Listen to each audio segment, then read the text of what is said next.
C'est la troisième étape de notre itinérance sur les routes d'Europe. Nous quittons Zagreb en Croatie pour nous diriger un peu plus au nord, en Hongrie. Direction Budapest. Et pour un tel périple, il faut savoir ménager ses forces, se reposer sur le trajet ou du moins essayer, et alterner les conducteurs. Après 4 heures de route, nous arrivons au cœur de la capitale, qui déploie sa splendeur autour d'un fleuve, le Danube.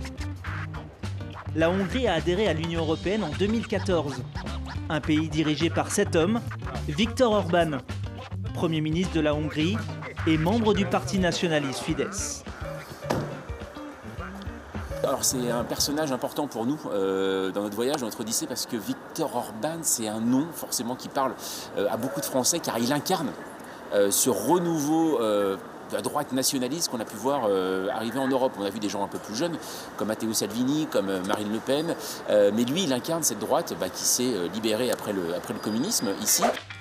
Viktor Orban tient son pays d'une main de fer, autoritaire même pour certains, depuis plus de 8 ans et demi. Réélu triomphalement en 2014 et 2018, avec plus de 40% des voix. Aujourd'hui, sa particularité, c'est sa politique anti-migrants et son opposition à Bruxelles. Avec son parti, il souhaite la construction d'une clôture qui protégerait l'Union européenne des vagues migratoires. Et lorsque Viktor Orban parle de la Commission européenne, dirigée par Juncker, il ne cesse de la critiquer en multipliant les diatribes anti-Bruxelles. À Bruxelles, ils vivent dans une bulle.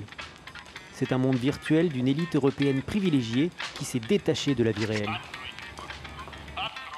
En février dernier, une campagne d'affichage en Hongrie a suscité la controverse.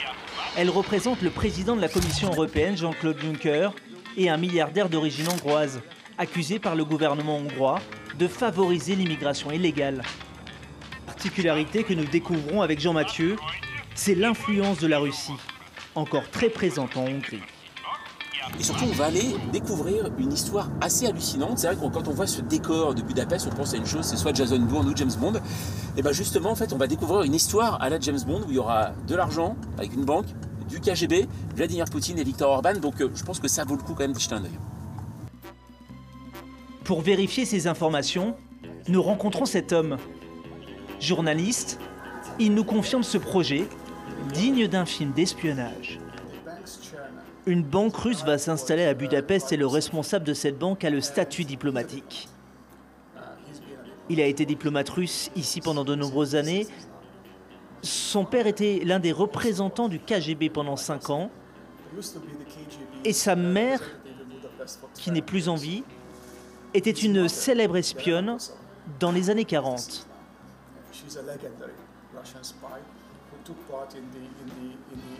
Et elle a été célèbre car le projet était de voler des codes nucléaires américains.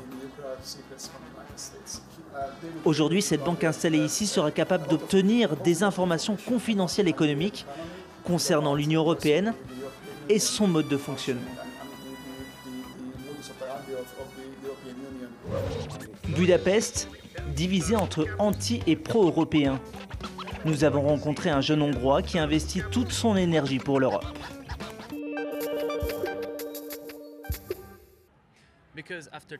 Parce qu'après 2004, date à laquelle la Hongrie a rejoint officiellement l'Union, nous sommes rentrés dans ce projet européen.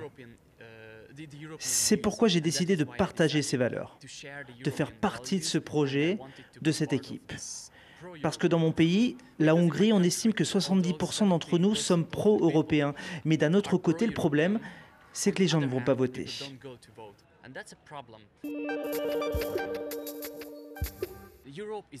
L'Europe, c'est nous. L'Europe, ce n'est pas quelque chose d'abstrait, c'est clairement nous. C'est pourquoi je me suis investi en créant un groupe Facebook, un groupe que l'on peut rejoindre en ligne en permanence et dont le nom est « Je vais voter pour les élections du 26 mai ». Avec les autres volontaires hongrois qui sont désormais des collègues, nous avons créé des événements.